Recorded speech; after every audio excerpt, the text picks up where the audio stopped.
पुराणों में 4 प्रकार की शिवरात्रि पूजन का वर्णन है। पहला है मासिक शिवरात्रि और दूसरा है आदि शिवरात्रि, तीसरा महाशिवरात्रि तथा पुराण में वर्णित अंतिम शिवरात्रि है नित्य शिवरात्रि।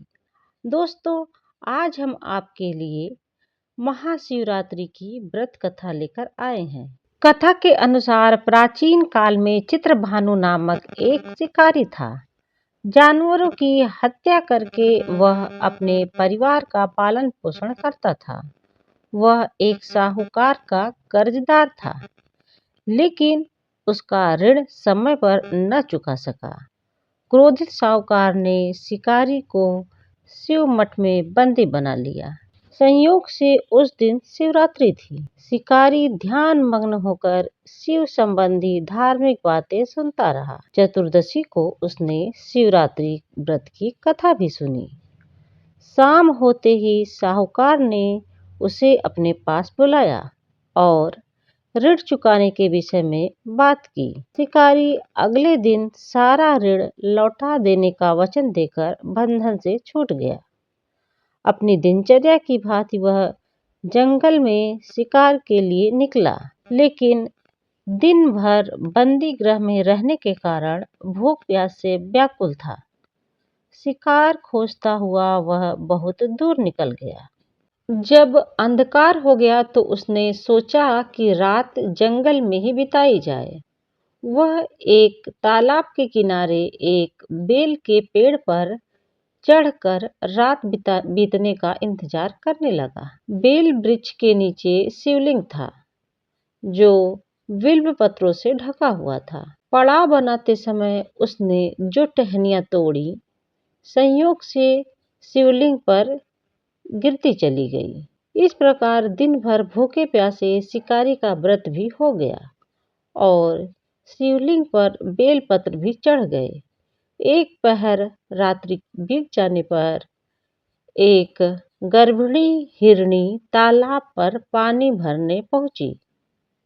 शिकारी ने धनुष पर तीर चढ़ाकर ज्यों ही प्रत्यंचा खींची तो हिरणी बोली, मैं गर्भ से हूँ, शीघ्र ही प्रसव करूंगी।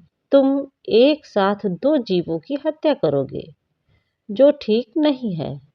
मैं बच्चे को जन्म देकर शीघ्र ही तुम्हारे समक्ष प्रस्तुत हो जाऊंगी, तब तुम मुझे मार लेना।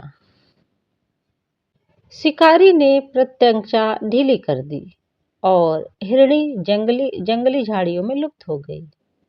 प्रत्यंचा चढ़ाने तथा ढीली करने के वक्त कुछ बेल पत्र अनायास ही टूटकर शिवलिंग पर चढ़ गए।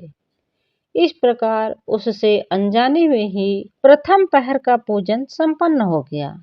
कुछ देर बाद एक और हिरणी उधर से निकली। शिकारी की प्रसन्नता का ठिकाना न रहा। समीप आने पर उसने धनुष पर बाण चढ़ाया। तब उसे देख हिरणी विनम्रता पूर्वक निवेदन करने लगी कि हे शिकारी, मैं थोड़ी देर पहले ऋतु से निवृत्त हुई हूँ, कामातुर विरहिणी हूँ, अपने प्रिय की खोज में भटक रही हूँ। मैं अपने पति से मिलकर शीघ्र ही तुम्हारे पास आ जाऊंगी। शिकारी ने उसे भी जाने दिया। 2 बार शिकार को खोकर उसका माथा ठनका। वह चिंता में पड़ गया। रात्रि का आखिरी पहर बीत रहा था। इस बार भी धनुष से लगकर कुछ बेलपत्र शिवलिंग पर जा गिरे तथा दूसरे प्रहर का भी पूजन संपन्न हो गया। तभी एक अन्य हिरणी अपने बच्चों के साथ उधर से निकली। शिकारी ने उसे भी मारने के लिए धनुष पर तीर चढ़ाने में देर नहीं लगाई। वह तीर छोड़ने ही वाला था कि हिरणी बोली, हे शिकारी, मैं इन बच्चों को इनके पिता के हवाले करके लौट आऊंगी। इस समय मुझे मत मारो। शिकारी हंसा और बोला, सामने आए शिकार को छोड़ दूं? मैं ऐसा मूर्ख नहीं हूँ। इससे पहले मैं 2 बार अपना शिकार खो चुका हूँ। मेरे बच्चे भूख प्यास से व्याकुल हो रहे होंगे। उत्तर में हिरणी ने फिर कहा, जैसे तुम्हें अपने बच्चों की चिंता सता रही है, ठीक वैसे ही मुझे भी। हे शिकारी, मेरा विश्वास करो, मैं इन्हें इनके पिता के पास छोड़कर तुरंत लौटने की प्रतिज्ञा करती हूँ। हिरणी का दुख भरा स्वर सुनकर शिकारी को उस पर दया आ गई। उसने उस मृगी को भी जाने दिया। शिकार के अभाव में तथा भूख प्यास से व्याकुल शिकारी अनजाने में ही बेल वृक्ष पर बैठा बेलपत्र तोड़ तोड़ कर नीचे फेंकता जा रहा था। पौ फटने की हुई तो हष्ट पुष्ट मृग उसी रास्ते पर आया। शिकारी ने सोचा कि इसका शिकार तो अवश्य करेगा। शिकारी की तनी हुई प्रत्यक्षा देखकर मृग विनती के स्वर में बोला, हे शिकारी, यदि तुमने मुझसे पूर्व आने वाली 3 मृगियों को तथा उनके छोटे बच्चों को मार डाला है तो मुझे भी मारने में विलंब न करो, ताकि मुझे उनके वियोग में एक क्षण भी दुखी न रहना पड़े। मैं उन हिरणियों का पति हूँ।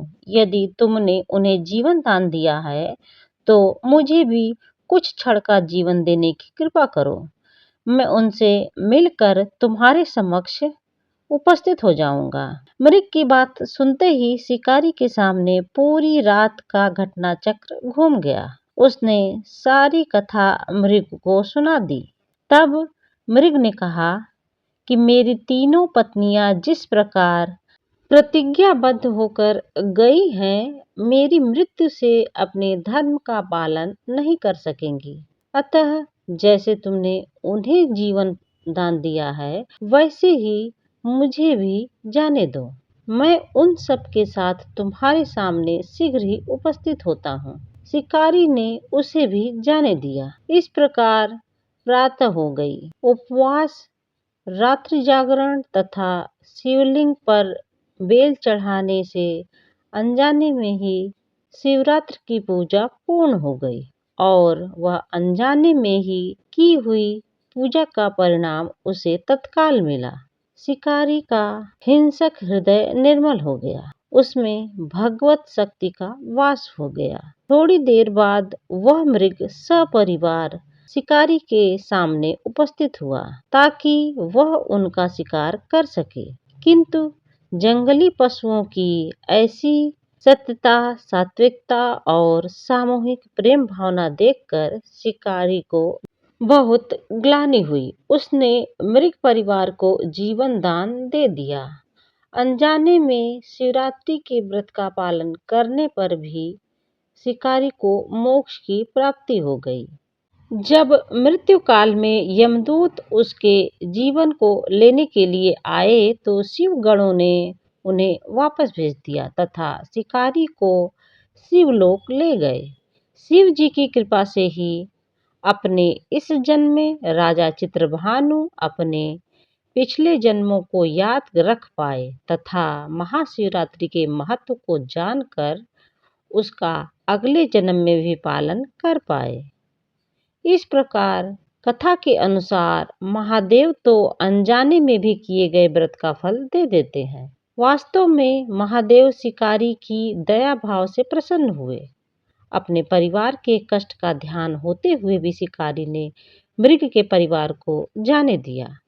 यह करुणा ही वस्तुतः उस शिकारी को उन पंडित एवं पुजारियों से उत्कृष्ट बना देती है जो सिर्फ रात्रि जागरण, उपवास एवं दूध, दही, बेलपत्र आदि द्वारा शिव को प्रसन्न कर देना चाहते हैं। इस प्रकार शिवरात्रि की व्रत कथा अज्ञान, अंधकार और पापों से मुक्ति का प्रतीक है। इस व्रत का महत्व अनजाने में की गई पूजा से भी मोक्ष पाना और मानसिक विकारों को दूर करके आत्म साक्षात्कार करना है। इस प्रकार महाशिवरात्रि का व्रत यमराज के भय से मुक्ति दिलाकर व्यक्ति को मोक्ष प्रदान करती है और जाने अनजाने में हुए पापों को धोकर उन्हें शिव की कृपा का भागीदार बनाती है। तो दोस्तों, यदि मेरा यह वीडियो आपको पसंद आया हो तो इसे ज़्यादा से ज़्यादा लाइक दें, शेयर करें और यदि चैनल पर नए हैं तो इसे सब्सक्राइब भी अवश्य कर दें। वीडियो को पूरा अंत तक देखने के लिए धन्यवाद।